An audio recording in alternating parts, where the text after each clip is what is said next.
That's some loud drinking. There we go. Well, isn't that quite the welcome? Good morning, everybody. Did you have your coffee yet, Patrick? Yeah. You know, I'm a little what slow are we getting my drinking Friday today, started. Patrick? I did exercise this morning though, and it kind of set me behind my schedule, but that's all right. I'll catch up to you eventually. So Patrick, what is your brew of choice there? I might be like delayed response for you guys, but I'll be there. All right. Okay, no problem. Well, can we believe it? It's already December, everybody. Crazy, Yoo-hoo! right? It's been a crazy year, but 2020, we have your number. We're almost at the end of it. Downtown. And so, this is that time of year when Hallmark is running Christmas movies all sorts of times.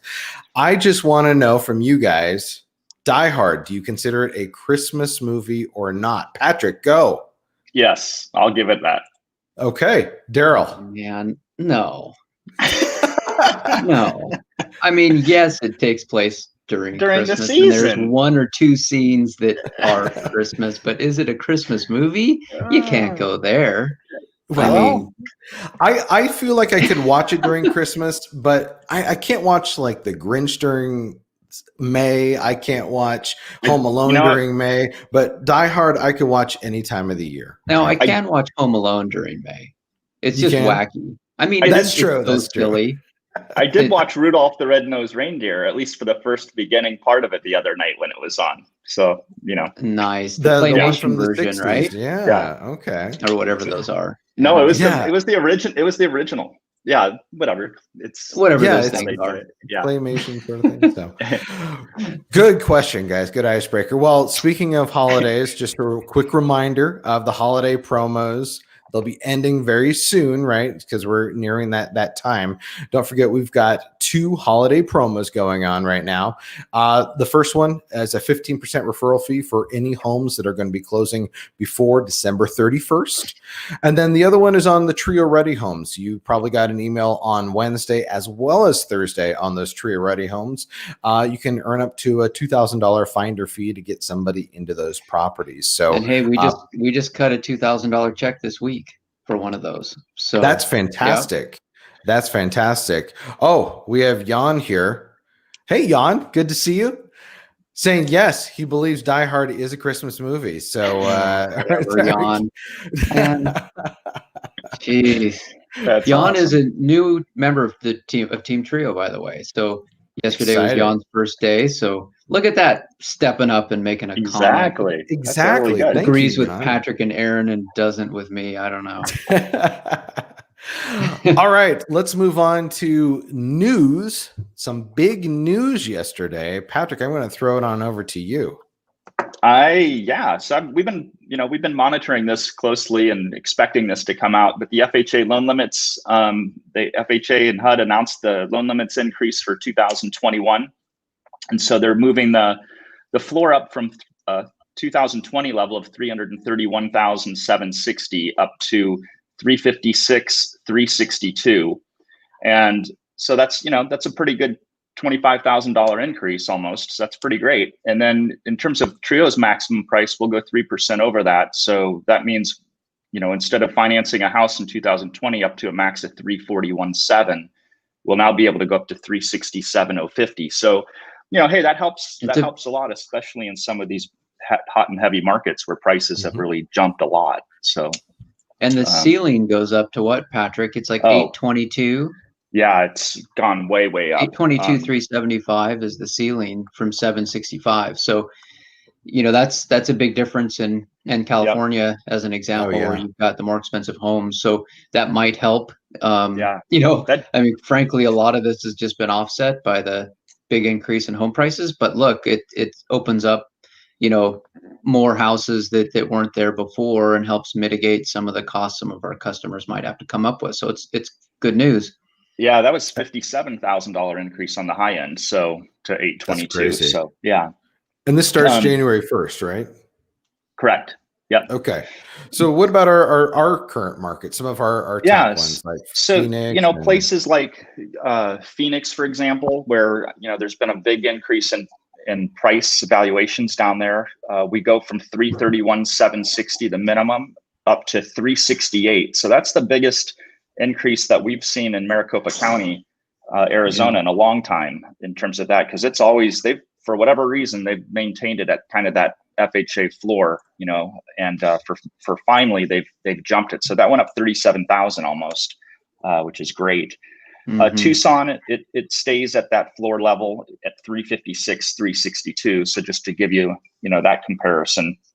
And then in Vegas, in Nevada markets, we go from 345 up to 362, 250. So, that's a good, almost, $17,000 jump there, just over. Dallas went from 404.8 up to 411.7. So, smaller increase down in Dallas, only 7,000. But, as far as purchase price point, that still buys you a ton of houses in the Texas market at the higher end there. So, that gives you, some color into some of the things. Sacramento, bringing up, California, that jumped up to 598 from 569. So that was a pretty hefty jump down in the Sacramento County area. So it's good to see that, there's been some upticks in some of these market areas. So I think the important thing too for folks that are in existing transactions is that those price points don't get impacted until you actually have, when the case number is generated. So if you already have something in process right now, those are fixed under the current pricing, or the existing pricing, not the future pricing. So that's one thing to remember, is that, so for new loans that are, put in the system, then those changes will be enacted, but there isn't a retroactive impact to this, right? So exactly. Well, yippee-ki-yay. That's fantastic news. There you go. No, it's very good news. Die hard. Hey. Keeping the theme, Aaron. Exactly. With a vengeance, Aaron. There you go, right? Glad I didn't finish that quote. Okay. All right. Let's go ahead and switch gears here and talk about the main topic for today, which is going to be how to work with new home builds and builders, and how to have that conversation with them. And there's a lot of different things, but let's just start with just the general thing. Why are new home builds good opportunities for Trio transactions and Trio customers? Yeah, I think, quite frankly, it's fairly easy to identify where the new builds are, right? And there's inventory there of to be built stuff. So if folks are having a challenge, competing or finding homes in the areas that they're, looking that fit their match, then, new homes are a good choice for that reason. Obviously you've got a brand new house. So, maintenance, there's no deferred issues that you've got to be concerned about. You've got builder warranties. You get to pick out your finishes if it's a to-be-built property. So there are a lot of good reasons for that. Resale is generally it depends if you're early on the cycles in the new construction or at the tail end. Sometimes in the middle, you don't see the immediate, like year-on-year increases because there's a sellout still. But in the long term, typically on your resales, folks like to get homes that have had less wear and tear on them, and we've been chatting about just what happens when your 11-year-old water heater goes out. You may have bought the house a year ago, but now that deferred maintenance is yours to take over. So I think that there's some definite benefits in the new construction side, and I think in today's market area, or market dynamics, I should say, really it is about availability. Being able to get the house, secure it, and we've got Patrick, a number of, a lot of folks now are doing more pre-construction commitments. So we're seeing those homes under contract, right? We've got a dozen of them, right, that are way out in the end of first quarter 2021 finishing. So that's a good point too, because I think there's customers that come to you and say, well, my lease isn't up, or my rental agreement's not up for another 9 months or something. Right. You don't have to put them on the back burner for another 6 or 7 months. You can actually start that process now, right? And start building that home and looking at those properties now. Yeah, that's a huge point, Aaron. It is a huge point. And one other thing too is just to keep in mind, just again, kind of stating the obvious, but it's helpful to remember this for your customers, is that sometimes, there's a good opportunity to buy a resale within a new construction community, because You can avoid, new construction. There's a lot of extra costs involved when you've got to put in, window shades or blinds and, furnish it and all that other stuff that you may not. Landscaping. I was going to say yard sometimes in the back. Yeah. So sometimes if you find an opportunity on a house that, is available as a resale, maybe it's been occupied a year, maybe two. Sometimes there's a good value opportunity for customers that may not have a lot of excess cash to be able to do some of those other, add-on items after they move in. So just something to keep in mind. And the other thing to remember too is that, sometimes you do have folks that fall out of their commitments, and for various reasons, it may not just be because of financing or we can help, but in those scenarios, they may show sold on the board in the new home sales center, right? But that's a question to ask, the site sales team, hey, is there anything that's already under production that you guys may be available, that there may be some challenges with or whatever?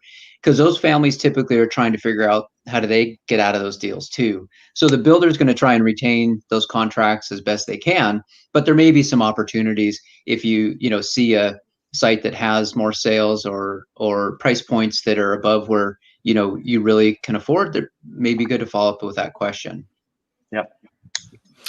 Well, let's go ahead and talk about how do we approach essentially the home builder? What is the first step for that real estate agent if they have a customer that is looking at different homes and is considering new home builds? Well, how should they start this conversation? Do they look to Trio for that, or what would you suggest would be that first step for them? Patrick, you want to go? Or you want me to? You can start, and then I'll fill in behind you. So get the out of touch guy to comment first on it. No, I'm just kidding. We give different perspectives, so it's actually good. So he's got an IV of coffee going in him now. He'll start perking up here at about 20 minutes into the Trio Talk. Don't worry. I think Patrick and I can tell you guys some stories. I think I remember that some of the early days in California, Patrick and I would go into town and we'd get in the rental car, go drive new construction sites, meet with site agents, talk to them about what we're doing. And so, you guys need to understand, we did this stuff personally and directly with a lot of builders throughout a bunch of different markets over a lot of years. So It isn't that we haven't actually done this work. We have. And I think that the key thing is, Aaron, I know you're going to talk about some of these questions later, but the key thing is to help people understand that number one, it's a home ownership program. And, number two, that home ownership program is a financing tool that can help them if they have families and or commitments in their project that may or may not, be able to close. And that's the first thing to kind of provide some value to them is that this financing program is something that they can use and that we can close on folks that are there. And I think knowing that Trio is a guaranteed close for those homes is helpful for them, especially when you're in, which most of our customers are, the affordable side. So I think that's a key. Oftentimes, especially in the early days before we used our FHA program, the lender tends to be a gatekeeper. And so, especially if that lender is in-house, because they're not going to get compensated if it's an outside sale. So knowing who your gatekeepers are, so the site sales agent, they're going to make a commission, knowing that they're going to get paid regardless of who buys the house. That's fine. But the lender doesn't. So that lender needs to understand that they can actually originate Trio's loans as well. So that might be part of the conversation that needs to happen. Sometimes there isn't a site sales lender if it's a smaller site, but if you're at one of the major builders, that could be one of the impediments there. So talking about using Trio as a backup is a good way to do it. And then obviously, especially if your market and you can reach out to our team to understand which builders in the area have we closed with, so that going in the door, is this one that we've closed with or not? And if it is, and it's pretty easy, hey, Trio's been closing with you guys in this area. Maybe these are the developments that we've been in before, but my customer's interested, in this marketplace. But going out and having those conversations when your customer isn't standing there is super important. Absolutely. You want to sell that seller. And I always give this advice to agents too. If you have a salesperson at a building site and they have questions about Trio, we have literature for that, but I'm always happy to get on the phone with them. I know you guys have obviously talked with them as well, and they always have just a few questions, right? And I think you already kind of answered that already, Daryl, but they just want to know, are they leasing the property? And once they realize that they're not, then the conversation can actually happen, right? Then they're much more open to. But like you said, it's a home financing program. It's a home ownership program, and if you approach it that way, they will be absolutely willing to talk about it. So, and it's a guaranteed sale, like you said, Daryl. So I mean, that's fantastic. So yeah, you're selling the seller at this point and building those relationships with those builders. So that kind of go ahead. Yeah, and Aaron, we've closed with over 60 different home builders, and many of those are national builders. So, we really have run the gamut of, from the local developers that are building, ones and twos or small communities to the big ones. But it is sometimes, not all of those are equal, right? In terms of their different management, sometimes, especially with the big national guys. And so there is a process. And I know one of the things that recently came up was there was this concern about, well, this is an investor purchase. And then I think, just to reiterate what both you and Daryl just said, is that it's not. This is a home ownership financing program. This isn't an investor, rental play. And I think you really have to work to educate the builders team on that. Yeah, and just to, as reiterate, we probably haven't talked about this for a while, but technically underneath the lending guidelines for Fannie, Freddie, and FHA, our loans are considered owner occupied. So even though yes, there is a technically the loan is to an institutional buyer, they are considered owner occupancy because it is a lease purchase mortgage. So that is an advantage, especially if you're looking at sites that are considered condominium, because we count towards the pre-sale requirements. So that may be another advantage if you're looking at stacked flat condos or attached, PUDs or whatever it might be. We do count towards that owner occupancy. And so that could be a pre-sale. If you see some sites going up that are early on in the cycle, we could be a dramatic impact in helping them cross that minimum threshold that they need for their own owner occupied sales. Yeah. And there's a good tool on our Trio residential website under resources. We've got a one-page description that you should print out or at least, give it to the seller if they're not familiar with our program. It's a nice description, a simple one-pager that explains kind of what we just talked about. So sometimes we'll forward that to people. It's just a good reminder that with Trio, I mean, even if it's just a retail sale, you're still explaining the program. Exactly. So yes, we're talking about this with the builder scenario, but I mean, you got to do this on a regular sale anyway. It's a listing agent.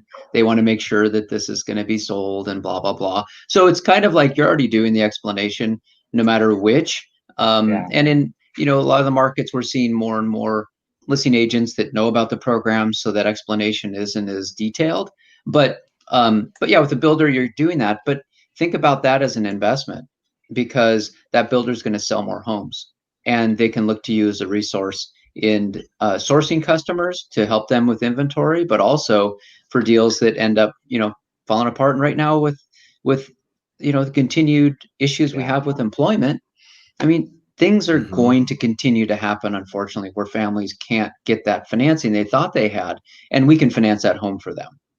And so, that's a great piece to mention to the site sales teams and or the lenders involved, that even if the lender doesn't want to participate with Trio, they're going to get a zero. And the builder lenders are only there, not the people, but the lender is only there to help the builder sell.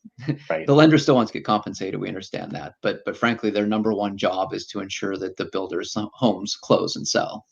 Absolutely. Yeah. And sometimes, on the big guys where they've got a captive lender, they also have a short list of other approved lenders. And so, those would be, if the captive lender, doesn't want to engage with our program directly, one of the other parties that may be on their list can or should, to be able to use that for the customers. Yeah. And Patrick, I mean, what should they do? Because some of those lenders might already be approved with us.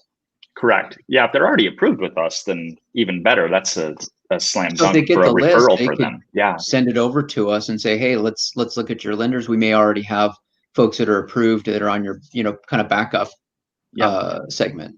And then we're happy to reach out to the ones that may not be on our list, that just to say, hey, you guys, here's an opportunity for them. So, and that's an interesting point. I mean, if you look at like Pulte Homes and DHI Mortgage, and most of those guys, MTH, they focus on prime conventional FHA, right? That's their first time homebuyer product. They don't have a lot of options outside of those, generally speaking. They do reach out to the others, like Patrick was referring to, other lenders that do take the time to have some of the DPA products and other loans and things like Trio, right? To help them close when the builder's lender can't. So that's another great, resource to make sure you ask about.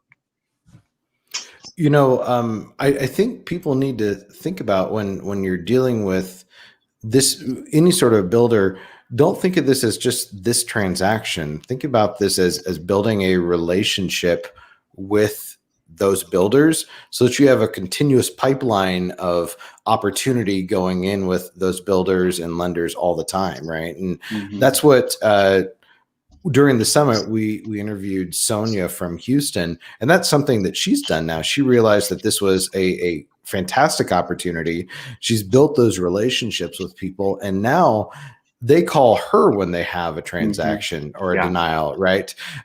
They've realized, oh, wow, this is going to be a great option moving forward. So, Patrick, no, we don't disclose specific numbers, but let's just say she's closing multiple deals every month with us because of those referrals. Yeah, exactly. With the same group of builders that she's introduced and spent the time to educate.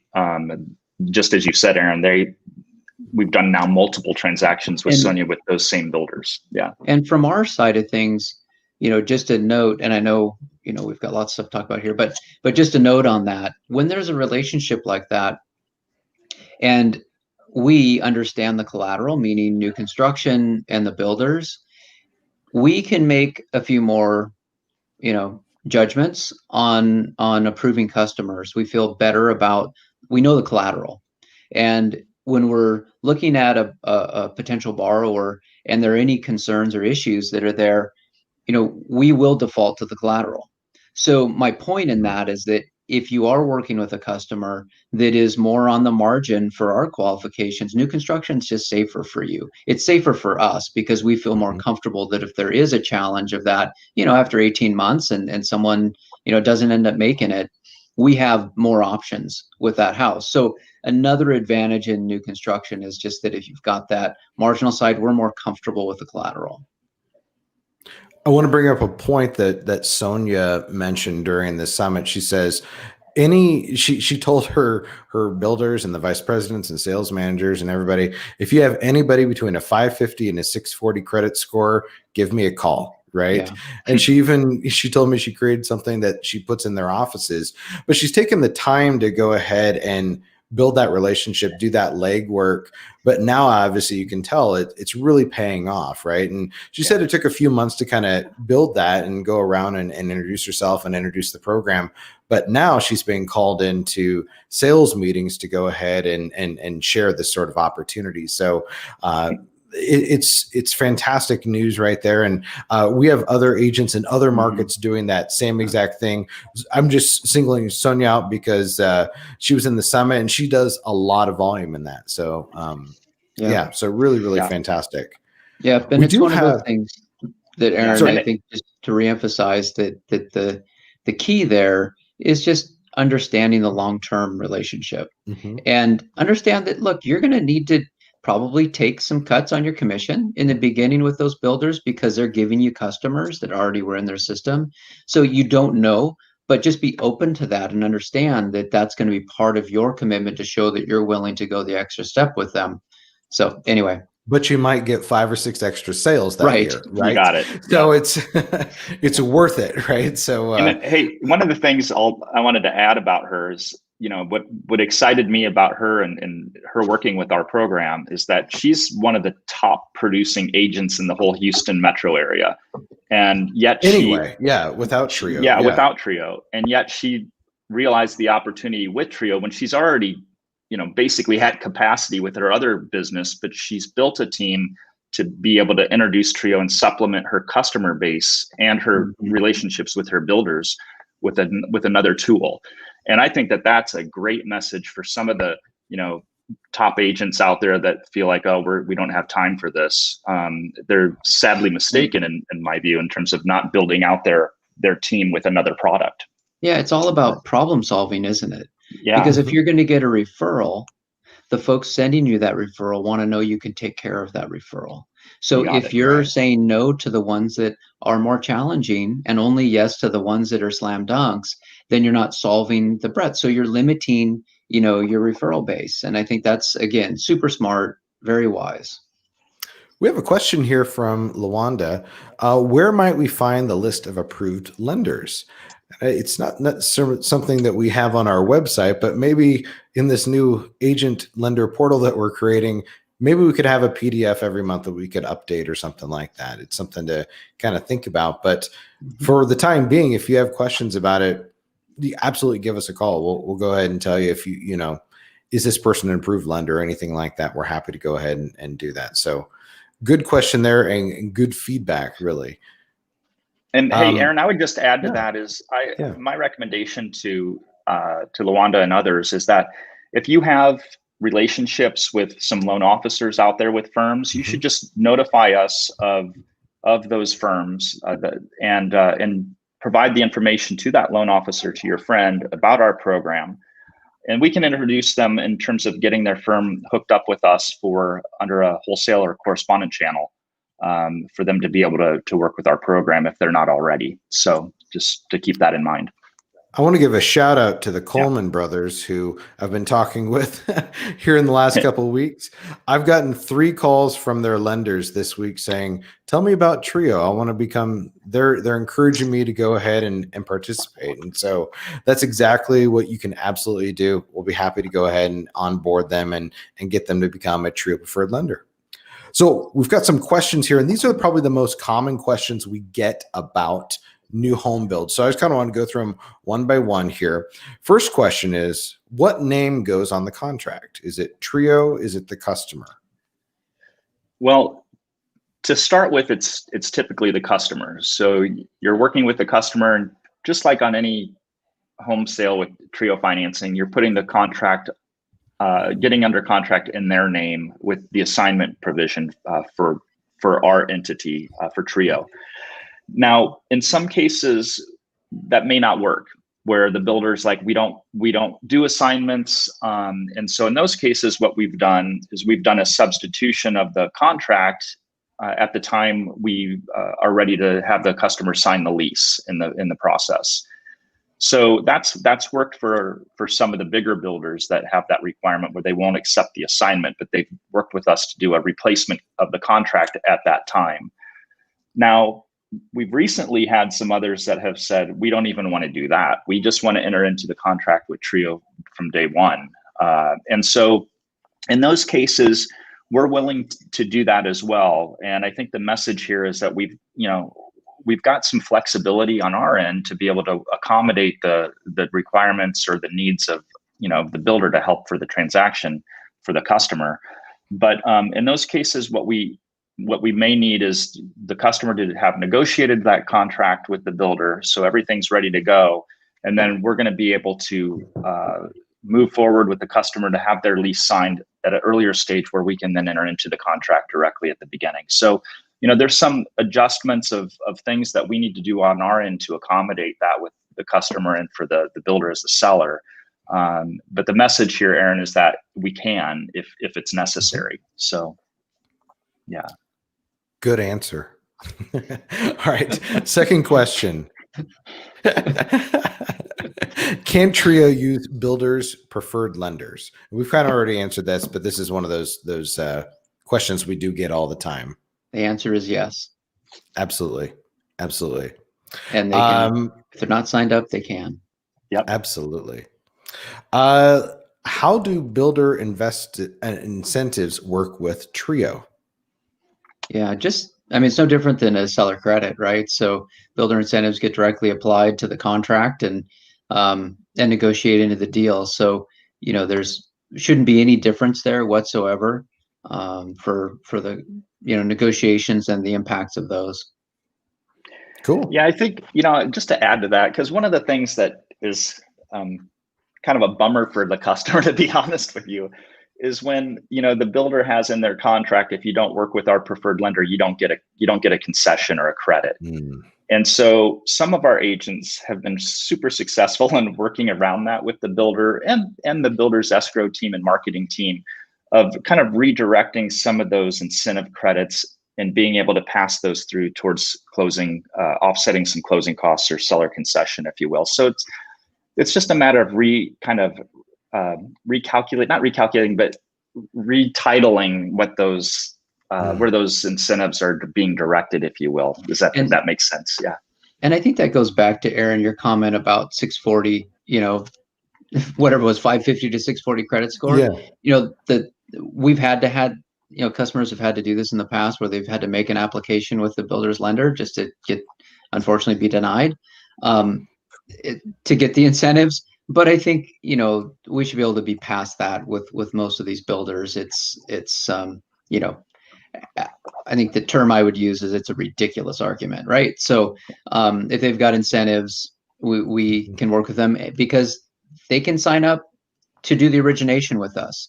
So there's no deterrent to them in building the incentives in and getting their lender compensated for the transactions they work on with us. So we take away that argument, but sometimes it's challenging. That's an easy way to put it. And last question is, how does Trio handle design center costs? Well, I mean, if the customer wants to continue to add some additional improvements to their home through the design center, then if it's over and above the value, then we look to the customer to cover those costs directly if they can't be financed into the property. So yeah, usually, I mean, the design center costs are done pretty early, and that's on a new build. So typically the customers are paying for that like they are earnest money. And so it's just part of their contract. They're going out and doing the full experience of buying a new house. They're paying for their upgrades that they have in that home directly. And that's getting done, like Patrick said, it ends up being a part of the contract, but essentially they're able to control that and make any additions and changes that they want to that new construction process. So again, that's all about that home is theirs. They're using us to finance it, right? Yeah. And part of that is you got to realize that those add costs to the home, which adds a higher payment on your lease. And so it all compounds. You just have to be aware of all of that in terms of its shopping list. You have to keep it reasonable for the customer, and that they can't just shop beyond their means, right? But I think what's important to note on that, just for the agents out there, is that Trio isn't pre-funding design center costs.